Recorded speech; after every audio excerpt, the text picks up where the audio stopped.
Nightingale study সেন্টারের পক্ষ থেকে সমস্ত দর্শকদের অসংখ্য ধন্যবাদ। আমরা এখানে অভিজ্ঞ শিক্ষক শিক্ষিকাদের দ্বারা খুব কম খরচে রাজ্য সরকার এবং কেন্দ্র সরকারের বিভিন্ন চাকরির প্রিপারেশন দিয়ে থাকি।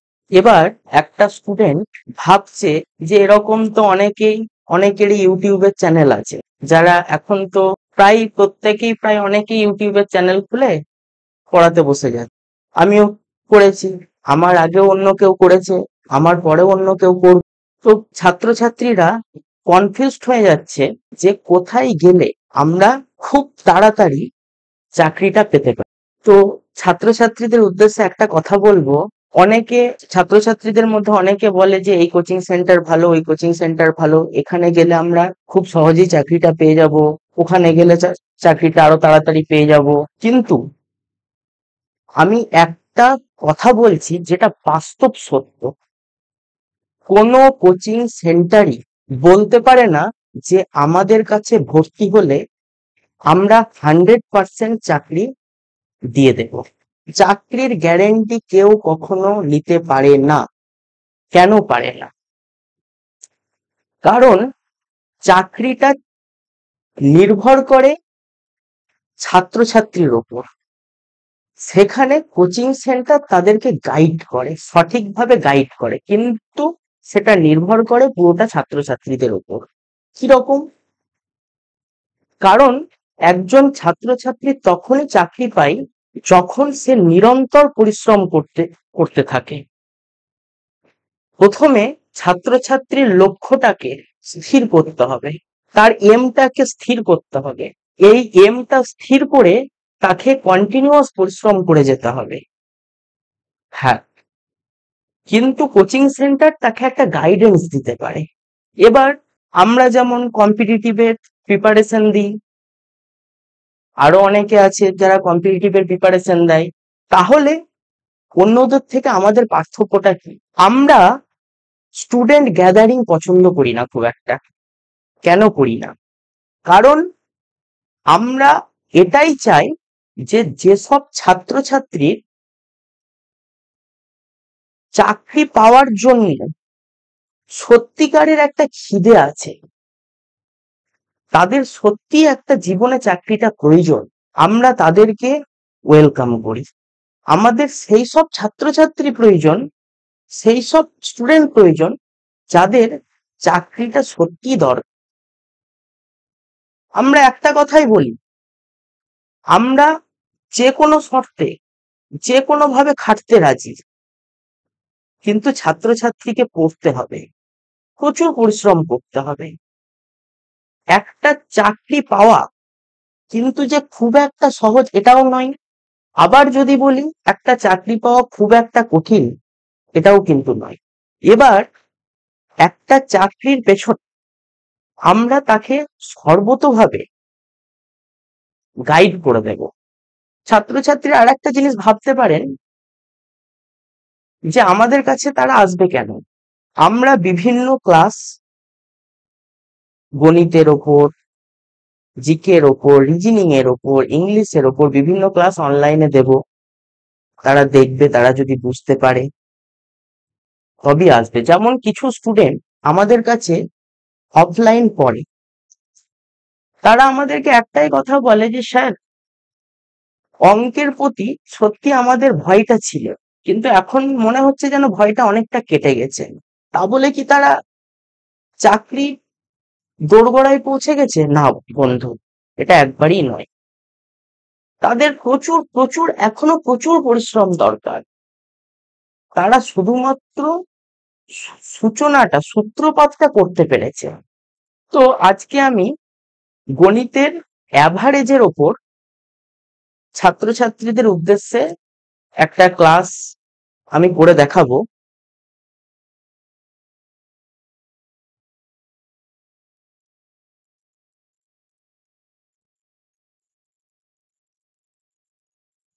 তার আগে একটা কথা বলি, অ্যাভারেজ করতে গেলে পরিসংখ্যানটা কিছুটা হলে জানতে হবে। তো পরিসংখ্যান কোনগুলো? যেমন মিন।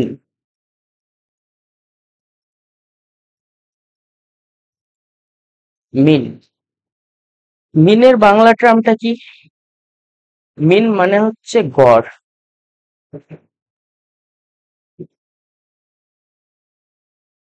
তো গড় কোনগুলো আমরা প্রত্যেকেই অল্প হলেও জানি।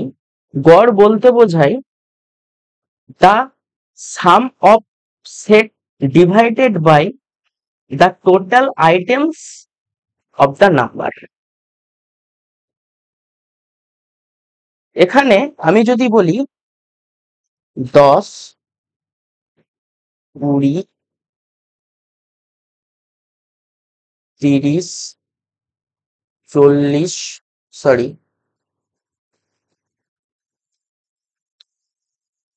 40, 50, এদের মিন কত?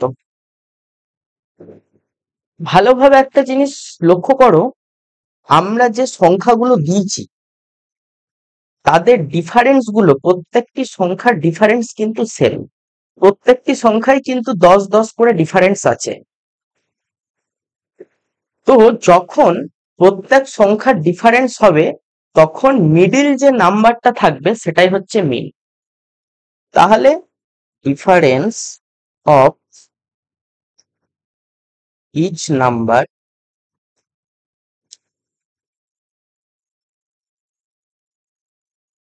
Is same, so the middle number is mean। তো এখানে মিডিল নাম্বার কোনটা? এখানে মিডিল নাম্বার হচ্ছে 30, এই 30টাই হচ্ছে মিন।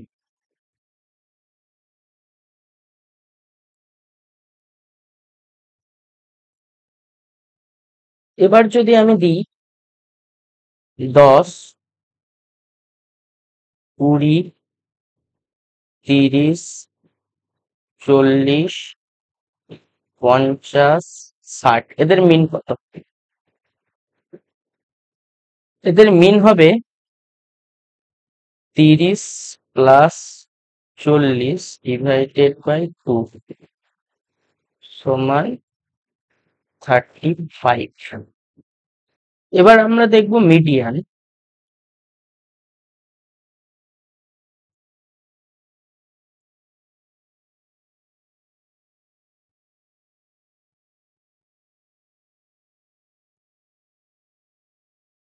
মিডিয়ান মিডিয়ান কি? মিডিয়ান হচ্ছে middle most value. Median means middle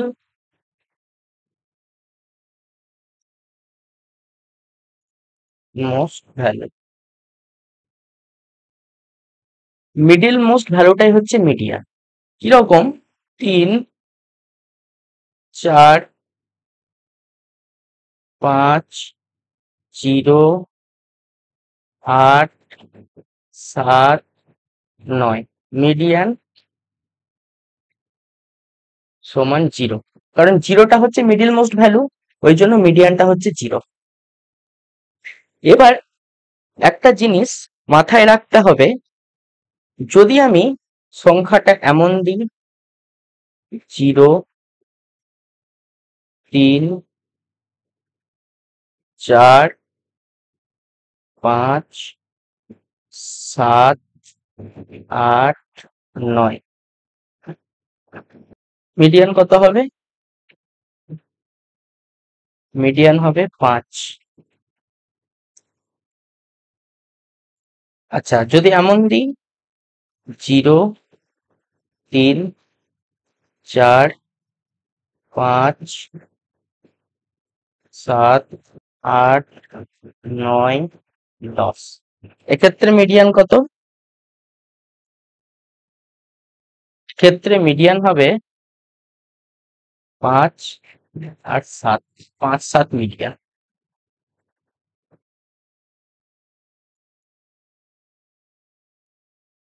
তো কি হলো তাহলে? when n is equal to odd, তো সেক্ষেত্রে মিডিয়ানটা কি?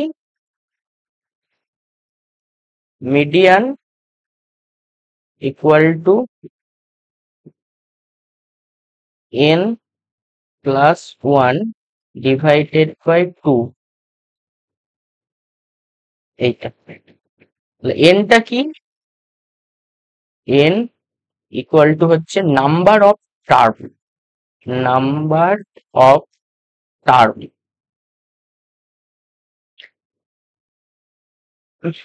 কিরকম? যখন n মানে অড, মানে যখন আমরা একটা অড সেটের মিডিয়ান দেখব। অড সেট কিরকম? এর আগে আমি বললাম 0, 3, 4, 5, 7, 8, 9, অড সেট তো, অড সেট। তাহলে এক্ষেত্রে মিডিয়ান পজিশন কোনটা? এক্ষেত্রে মিডিয়ান পজিশন হচ্ছে n প্লাস 1 ডিভাইডেড বাই 2। তাহলে n এর মান কত? n এর মান হচ্ছে 7 প্লাস 1 ডিভাইডেড বাই 2, তার মানে 8 ডিভাইডেড বাই 2 সমান 4। 4 নাম্বার পজিশনে কি আছে? 5। এই 5টা হচ্ছে মিডিয়ান। আচ্ছা, এবার যখন n সমান ইভেন হবে তখন মিডিয়ান সমান কি হবে? when n সমান ইভেন, তখন মিডিয়ান হবে n বাই 2 আর n বাই 2 প্লাস 1।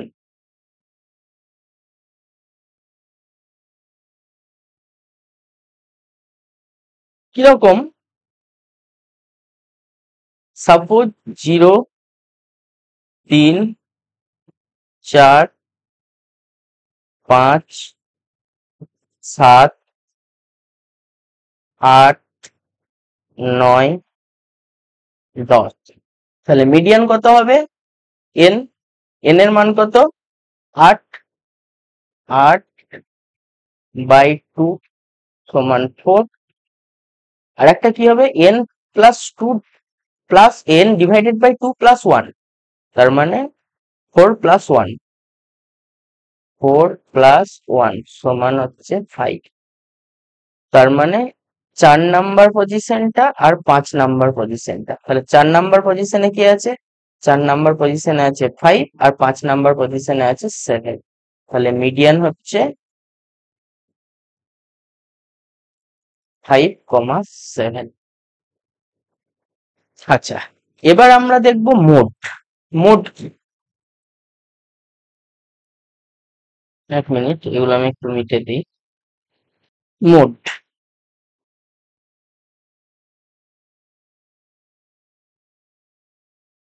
মোড কি?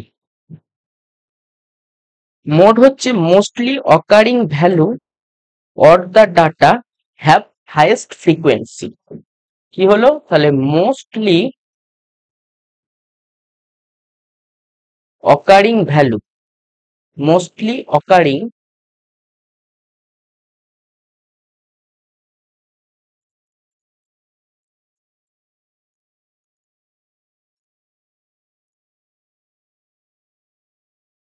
ভ্যালু or data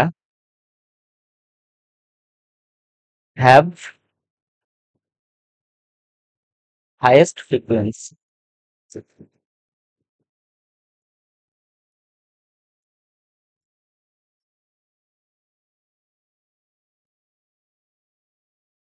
তার মানে একটা সংখ্যা, মানে একটা নাম্বারস অফ সেট যদি আমি বলি, সাপোজ 1, 2, 3, 3, 3, 4।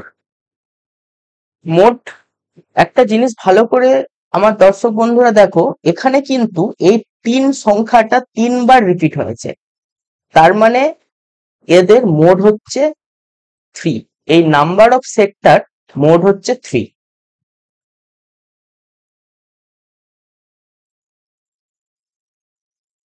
যদি বলি একটা সংখ্যা গ্রুপ অফ সেট 1, 2, 2, 3, 3, 4, মোড কত? মোড হচ্ছে 2, 2 আর 3। এদের এই সংখ্যাটার মোড হচ্ছে 2 এবং 3। যদি বলি 1, 2, 3, 4, 5, 6, মোট কত? এখানে ভালোভাবে লক্ষ্য করে দেখো, এখানে কোনো সংখ্যাই কিন্তু হাইয়েস্ট ফ্রিকোয়েন্সিতে নেই। এখানে যতগুলো সংখ্যা আছে সব সংখ্যাগুলোই কিন্তু সেম ফ্রিকোয়েন্সিতে আছে, সুতরাং এখানে কোনো মোড নেই।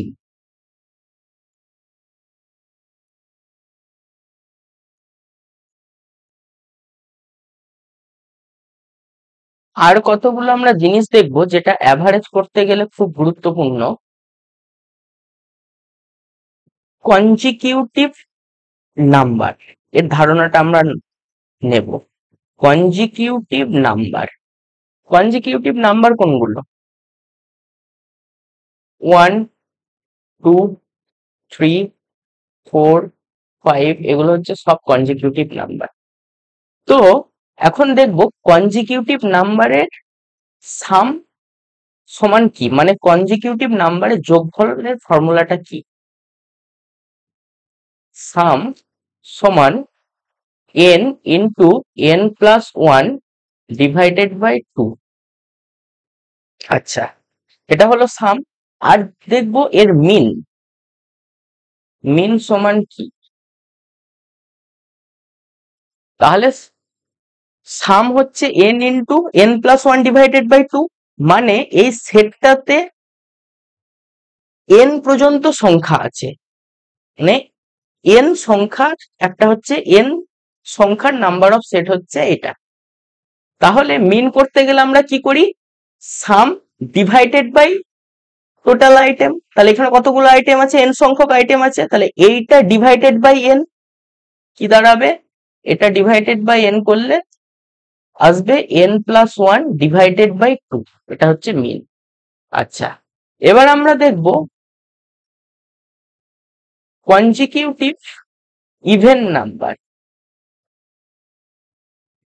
কোনগুলো।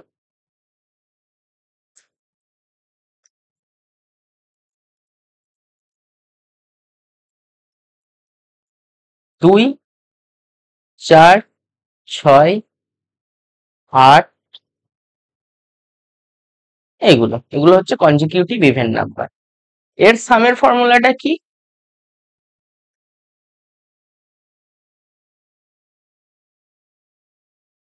n into n plus 1। তাহলে এর মিন কত হবে, টোটাল n সংখ্যক পদ আছে মানে সংখ্যা আছে, তাহলে ডিভাইডেড বাই n, তাহলে n ইন্টু n প্লাস 1 কে n দ্বারা ভাগ করলে কত কি থাকবে, n প্লাস 1 পড়ে থাকবে, তো এটাই হচ্ছে মিন। এবার দেখব কনজিকিউটিভ অড নাম্বার।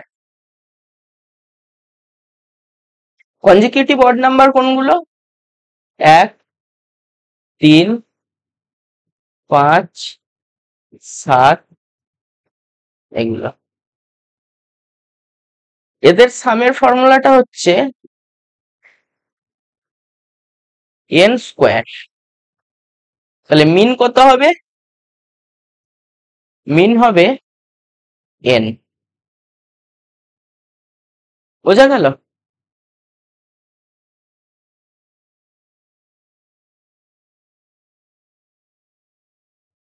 যাই হোক, একটু অসুবিধা হচ্ছে, এটা ওয়ার্ডে হচ্ছে বলে একটু অসুবিধা হচ্ছে। আচ্ছা, তাহলে এই ধারণাটা আমরা পেলাম। এবার আমরা আসবো অ্যাভারেজে।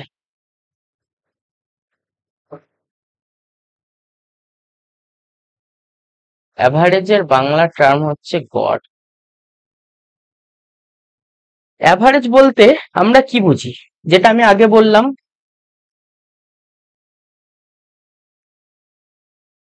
সাম of set of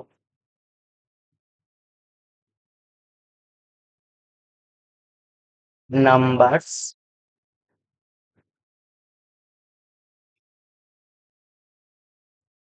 divided by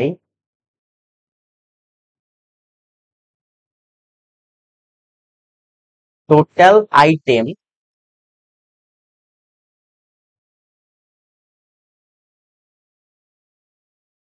of this set, এটা হচ্ছে অ্যাভারেজ। এবার অ্যাভারেজের কতগুলো ট্রিক আমি বলে দিই, কতগুলো অ্যাপ্লিকেশন আমি বলে দিই। Trick 1, trick means type. The average of first 10 odd number কত হবে?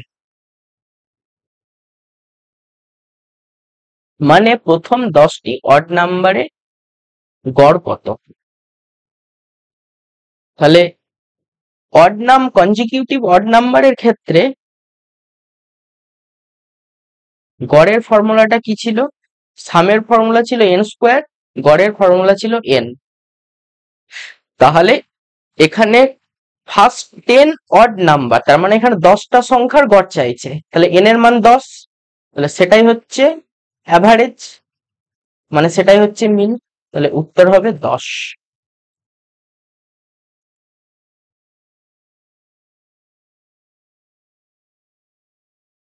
ট্রিক 2,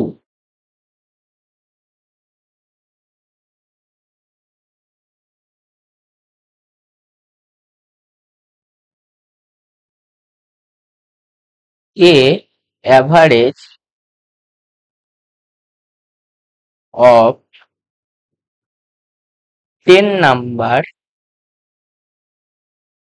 is 7 if every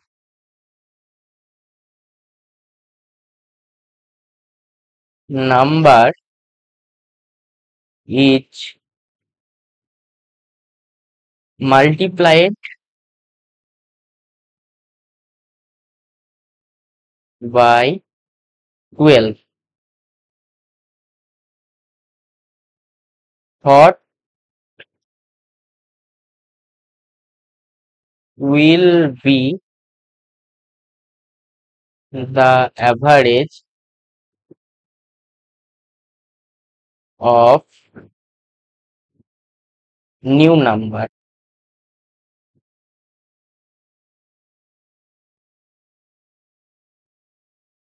এটার মানে বলছে প্রথম 10টা নাম্বারের গড় হচ্ছে, প্রথম 10টা নাম্বারের গড় হচ্ছে 7। যদি প্রত্যেক নাম্বারকে 12 দ্বারা গুণ করা হয়, তাহলে যে নতুন নাম্বারটা আসবে তাদের অ্যাভারেজটা কত হবে? তাহলে new average is equal to old average into multiplying factor. কত হলো? তাহলে নিউ অ্যাভারেজ সমান ওল্ড অ্যাভারেজ কত ছিল? 7 ইনটু মাল্টিপ্লাইং ফ্যাক্টর 12 সমান 84। আচ্ছা, যদি ম্যাথটা এমন থাকতো, the average of 10 number is 7 if every number is divided or addition, suppose addition যদি থাকতো, addition by 12, what will be the new average of numbers? সেক্ষেত্রে কি হতো? সেক্ষেত্রে new average is equal to old average 7 আর addition by কত ছিল? 12, তার মানে 7 প্লাস 12 যেটা আসতো সেটাই হতো অ্যান্সার। মাল্টিপ্লাইং ফ্যাক্টর মিনস এখানে গুণ ছিল বলে এটা গুণ হলো, যদি যোগ থাকতো যোগ হতো, যদি বিয়োগ থাকতো বিয়োগ হতো, যদি ভাগ থাকতো ভাগ হতো। মাল্টিপ্লাইং ফ্যাক্টর বলতে অ্যাকচুয়ালি গুণ যোগ ভাগ বিয়োগ যা বলতো সেটা করতে হতো। Trick 3,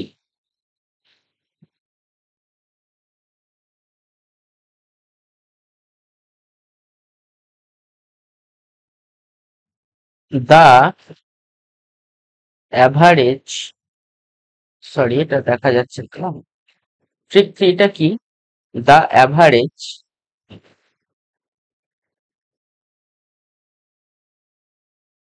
monthly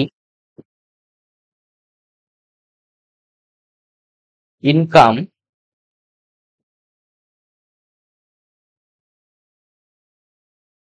of all employee of all employee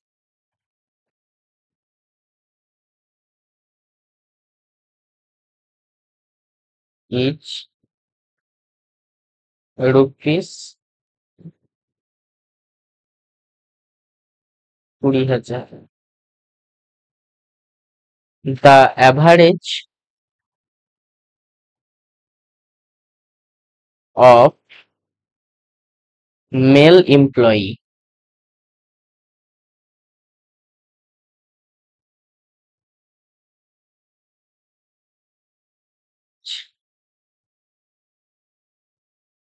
22,000.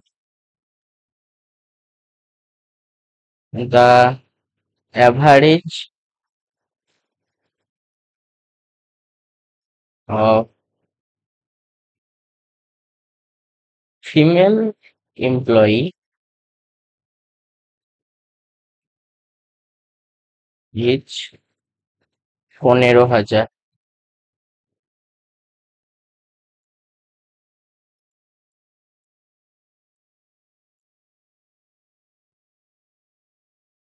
What the ratio of male employee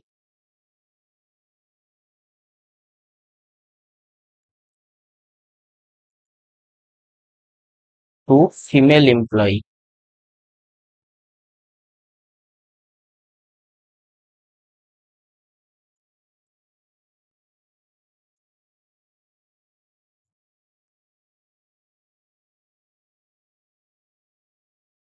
এটার মানেটা বলছে the average income, the average monthly income of all employee, মানে মেল ফিমেল প্রত্যেকের মাসিক আয় হচ্ছে 20,000 টাকা, এবং যারা মেল এমপ্লয়ি তাদের মাসিক গড় আয় হচ্ছে 22,000, এবং যারা ফিমেল এমপ্লয়ি তাদের মাসিক গড় আয় হচ্ছে 15,000। ঠিক আছে, তাহলে what is the ratio of male employee to female employee, means male employee এবং ফিমেল এমপ্লয়ির অনুপাতটা কত হবে সেটা জানতে চাইছি। তো এটা যখন করতে হবে,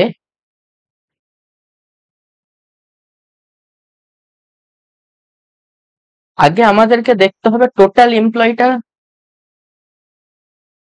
টোটালটা কত, তাদের টোটাল আয়টা কত, তাদের টোটাল অ্যাভারেজ আয়টা হচ্ছে 20,000।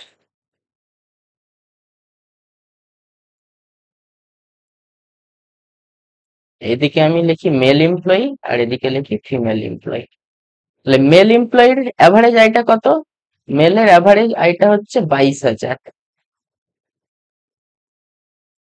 আর ফিমেলের কত, ফিমেলের হচ্ছে 15,000।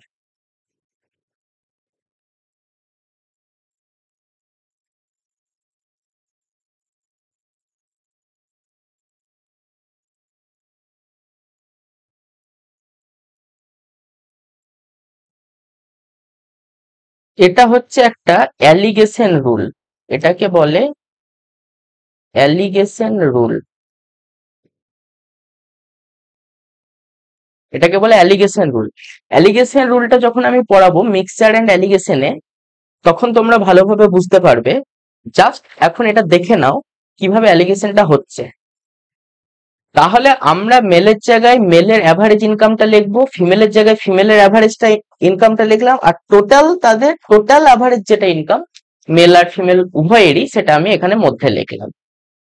তিনটেই কিন্তু অ্যাভারেজ ইনকাম। এবার আমাদেরকে রেশিও চেয়েছে, মানে মেল কতজন আছে, মেল এবং ফিমেল কতজন আছে তার অনুপাতটা কত হবে সেটা বের করতে বলেছে। তাহলে অ্যালিগেশন রুলস অনুযায়ী এটা হচ্ছে বড়, 15,000-এর থেকে 20,000 বড়, তাহলে 20,000 থেকে আমি 15,000 বিয়োগ করব, তাহলে পড়ে থাকছে 5,000। 5,000।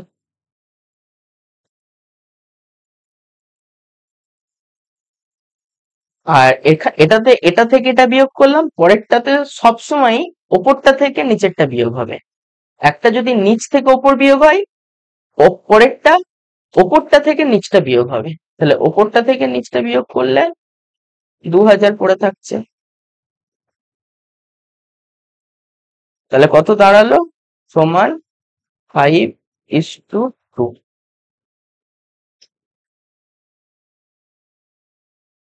বোঝা গেল?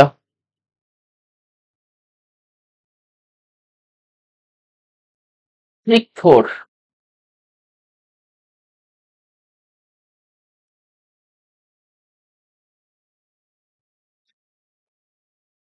আচ্ছা, কিছু ভ্যালোসিটির অঙ্ক দেয়, এটা হচ্ছে খুব এসেনশিয়াল, মানে গতিবেগের, গড় গতিবেগের অ্যাভারেজ ভেলোসিটির কিছু অঙ্ক দেয়। এটা আমি একটু বলে দিই। অ্যাভারেজ ভেলোসিটি, এটা সাধারণত দুটো ভাগে ভাগ করা যেতে পারে। একটা হচ্ছে সেম ডিস্টেন্সের ক্ষেত্রে,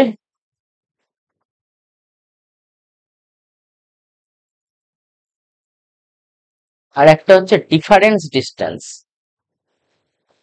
ডিফারেন্স ডিস্টেন্স।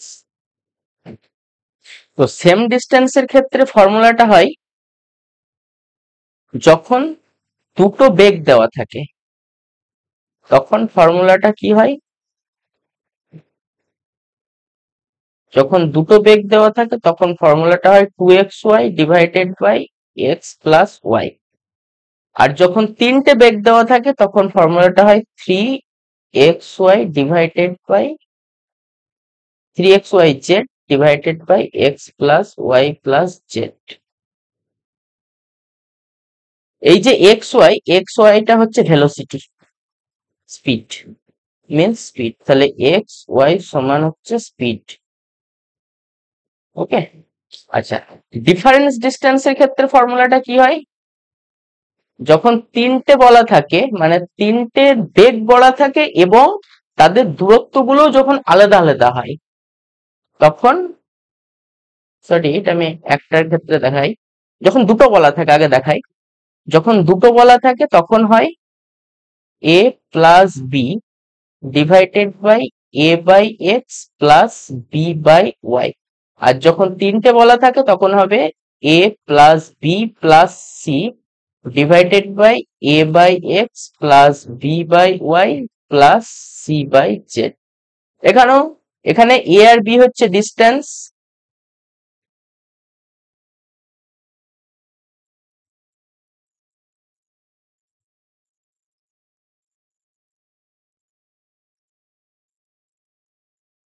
এখানে a কমা b এটা হচ্ছে ডিস্টেন্স, আর এক্স ওয়াই জেডটা হচ্ছে স্পিড। এর একটা আমি প্রবলেম করাই। সাপোজ বললো Anita goes to school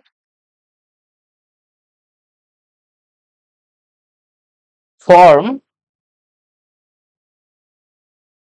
home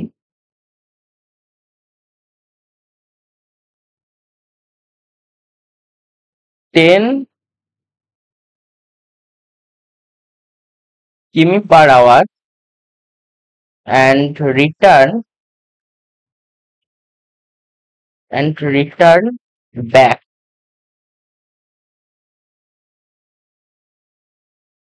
30 কিমি per hour, 30 কিমি per hour। তাহলে find the average speed।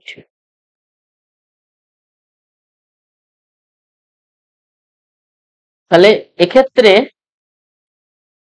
এটা মানেটা কি আমি বলে দিই একবার।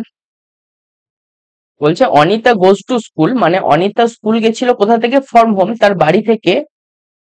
কত কিলোমিটার বেগে? 10 কিলোমিটার/আওয়ার বেগে, মানে 10 কিলোমিটার/আওয়ার বেগে অনিতা তার বাড়ি থেকে স্কুল গেছিল এবং রিটার্ন ব্যাক, এবং আবার পুনরায় স্কুল থেকে বাড়ি এসেছিল 30 কিলোমিটার/আওয়ার বেগে। তাহলে অনিতা যে টোটাল দূরত্বটা অতিক্রম করলো, মানে যেতে যে দূরত্ব অতিক্রম করেছে, আসতেও সেম দূরত্বই অতিক্রম করেছে, কারণ সে প্রথমবার বাড়ি থেকে স্কুল গেছে, আবার সে পুনরায় তার স্কুল থেকে বাড়ি এসছে, তাহলে দূরত্বটা সেম হচ্ছে। শুধুমাত্র তার স্পিডটা আলাদা আলাদা হচ্ছে। তাহলে তার যাওয়ার ক্ষেত্রে স্পিডটা ছিল 10 আর আসার ক্ষেত্রে স্পিডটা ছিল 30। তাহলে এক্স এর মান হচ্ছে 10 আর ওয়াই এর মান হচ্ছে 30। তাহলে ফর্মুলাটা কি ছিল দুটোর ক্ষেত্রে? 2xy divided by x plus y means 2x এর মান 10, y এর মান 30 ডিভাইডেড বাই 10 প্লাস 30 সমান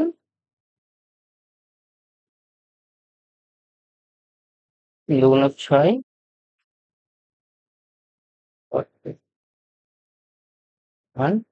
15।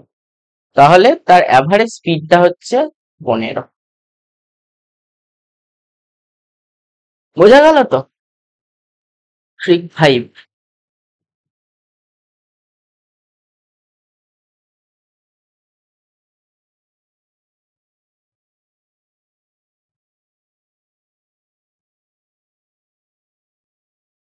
একটা অ্যাপ্লিকেশন বলছি। Out of 10 teachers,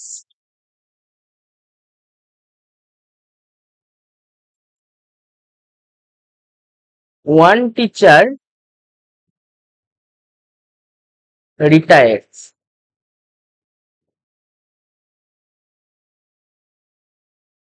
and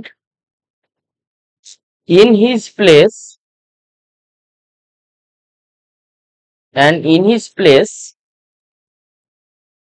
a new teacher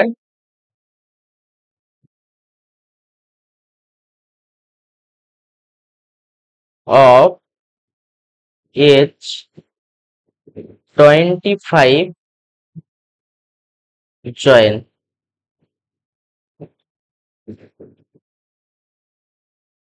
As a result,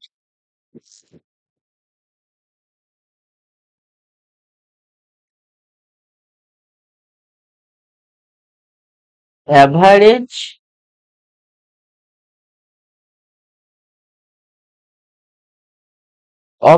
average age of teacher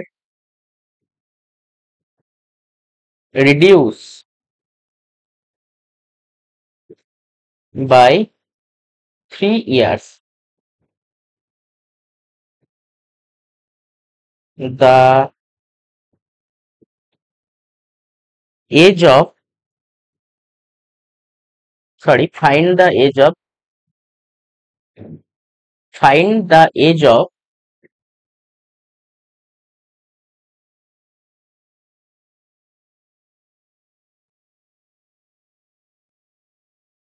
retired teachers.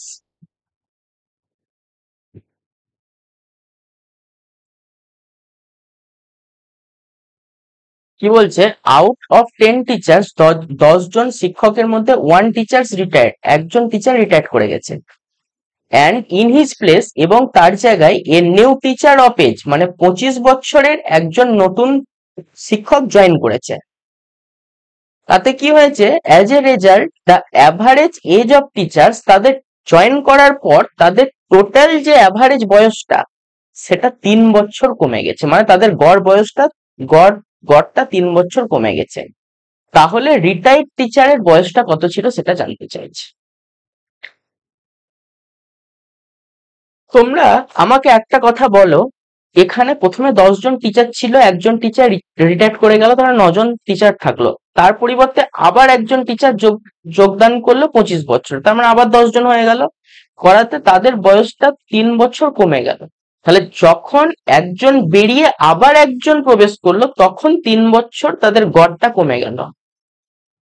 কমে গেল তো, তাহলে যে পুরনো ছিল তার বয়সটা নিশ্চয়ই যে নতুন ছিল তাদের থেকে বেশি ছিল, বেশি ছিল যার জন্যই তো কমলো, নাহলে তো কমতো না। যদি যে নতুন তার বয়সটা যদি বেশি হতো তাহলে কি হতো, বেড়ে যেত। সে জয়েন করাতে তাদের টোটাল বয়সটা বেড়ে যেত, তাদের টোটাল যে গড় বয়স সেটা হচ্ছে বেড়ে যেত। কিন্তু এখানে বলছে কমে গেল, তার মানে যে নতুন যোগ দিয়েছে তার বয়সটা, এই যে পুরনো যে রিটায়ার্ড করেছে তার বয়সটা নতুনের থেকে সর্বদাই বেশি। এবার কত বেশি বা কত তার বয়সটা, তাহলে টোটাল রিডিউস, অ্যাভারেজ কত বছর কমেছে, 3 বছর কমেছে 10 জনের, তাহলে টোটাল কত বছর কমবে, টোটাল রিডিউস অ্যাভারেজ থেকে টোটাল করতে গেলে কি করতে হয়, 10 জনের তোমার 30 ইয়ার, তাদের টোটাল কমেছে 30 বছর। তাহলে ওল্ড এর বয়স কত ছিল,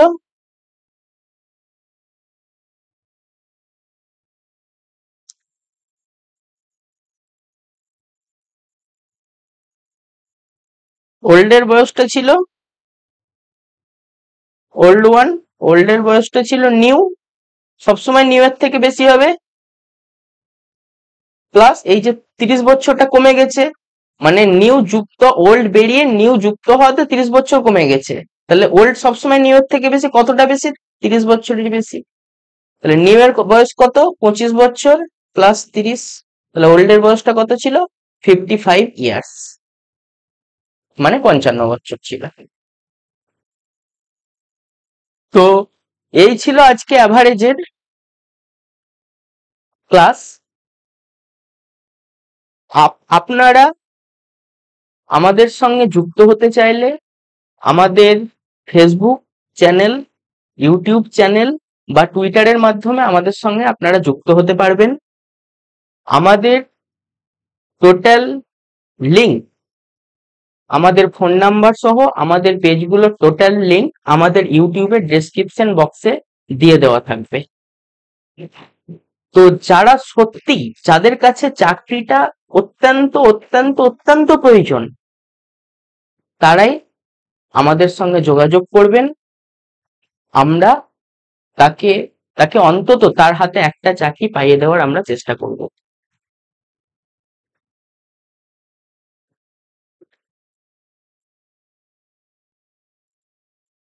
তো আজকের ক্লাসটা এই পর্যন্তই থাক, পরের আবার নেক্সট ভিডিওতে আপনাদের সঙ্গে দেখা হবে। হ্যাঁ, আর মনে রাখবেন, কেউ কিন্তু চ্যানেলটা সাবস্ক্রাইব করতে ভুলবেন না, এবং সাবস্ক্রাইব করার পর বেল আইকনটি বাজিয়ে দেবেন, যাতে নোটিফিকেশন এলেই আপনারা সেটা আগে দেখতে পান। Thank you.